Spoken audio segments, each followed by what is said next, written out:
ಕೆಲವರು ನಿತ್ಯ ಸುಮಂಗಲಿಯರು ಇರ್ತಾರೆ. ಆ ನಿತ್ಯ ಸುಮಂಗಲಿಯವರು ಎಲ್ಲ ಅಧಿಕಾರ ಇರುತ್ತಾ ಅಲ್ಲಿಗೆ ಹೋಗ್ತಾರೆ. ಆ ನಿತ್ಯ ಸುಮಂಗಲಿಯವರು ಕೆಲವರು ಇದ್ದೇ ಇರ್ತಾರೆ. ಏನ್ ಮಾಡೋದು? ಎಲ್ಲ ಅಧಿಕಾರ ಇರುತ್ತೆ ಅಲ್ಲಿಗೆ ಹೋಗ್ತಾರೆ ನಿತ್ಯ ಸುಮಂಗಲಿಯರು. ದೀರ್ಘ ಸುಮಂಗಲಿಯರು, ನಿತ್ಯ ಸುಮಂಗಲಿಯರು, ದೀರ್ಘ ಸುಮಂಗಲಿಯರು.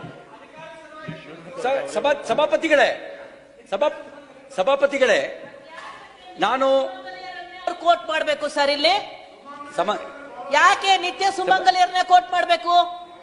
ನನ್ನ ಪ್ರಶ್ನೆ, ಯಾಕೆ ಪುರುಷರಿಗೆ ಸಂಬಂಧಪಟ್ಟದ್ದು ಯಾವ ಪದಗಳಿಲ್ವೇ? ಯಾಕೆ ಕೇಳ್ಬೇಕು?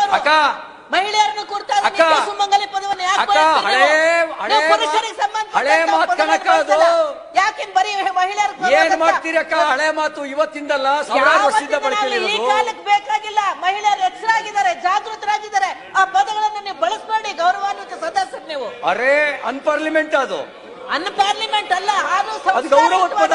ಸುಮಂಗಲಿ ಅಂದ್ರೆ ಬಹಳ ಸಂಸ್ಕಾರ. ಸುಮಂಗಲಿ ಅಂದ್ರೆ ಸುಮಂಗಲಿ ಅನ್ನೋ ಪದ ಗೌರವಯುತವಾದಂತ ಪದ. ಸಂಪ್ರದಾಯಸ್ಥರು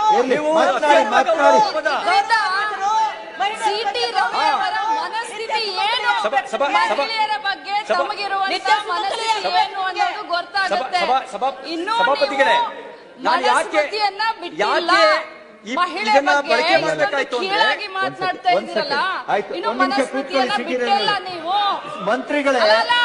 ಮಂತ್ರಿಗಳು ಸುಮಂಗಲಿ ಅನ್ನುವಂತ ಪದದ ಅರ್ಥವನ್ನು ಹಳೆ ಇದು ಅಂತ ಹೇಳ್ತಿರಲ್ಲ, ಬಿಡಿ ಅದನ್ನ. ಮಂತ್ರಿಗಳು ಬಿಡಿ. ಒಂದ್ ನಿಮಿಷ ಕೂತ್ಕೊಳ್ಳಿ. ಮಂತ್ರಿಗಳು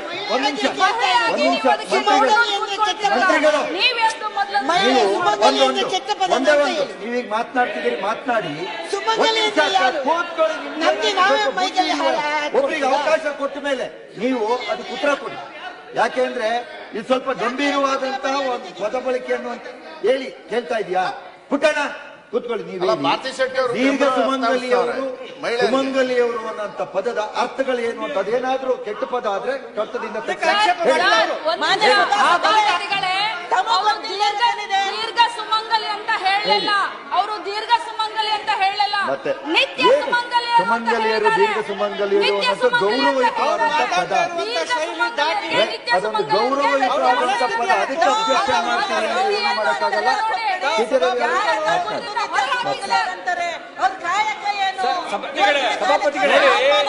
ವಧುವರರ ಬಂದಾಗ ಯಾರೇ ಬರಲಿ ನಾವು ಆಶೀರ್ವಾದ ಮಾಡ್ತೀವಿ. ದೀರ್ಘ ಸುಮಂಗಲಿ ಆಗಲಿ, 100 ವರ್ಷ ಚೆನ್ನಾಗಿರ್ಲಿ ಅಂತ ಹೇಳ್ತೀವಿ. ಅದು ಅನ್ಪಾರ್ಲಿಮೆಂಟ್ ವರ್ಡ್ ಅಲ್ಲ. ಅದು ಅದ್ರಲ್ಲಿ ಏನ್ ತಪ್ಪೇನಿದೆ?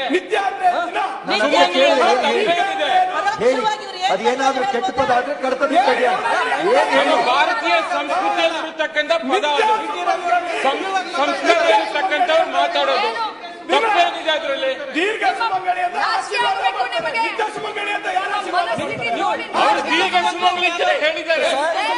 ಅಲ್ಲ ಪ್ರಶ್ನೆ ನೋಡಿ, ಅಲ್ಲ ದೀರ್ಘ ಸುಮಂಗಲಿ ಅಂತ ಭ್ರಷ್ಟಾಚಾರಕ್ಕಿಂತ ಬಿಡ್ತಾರ ಇವರಿಗೆ. ಇವರು ಕಳಕಳಿ ವ್ಯಕ್ತಪಡಿಸಬೇಕಾಗಿತ್ತು. 187 ಕೋಟಿ ತಿಂದಿರೋದ್ರ ಬಗ್ಗೆ ಕಳಕಳಿ ವ್ಯಕ್ತಪಡಿಸಬೇಕಿತ್ತು.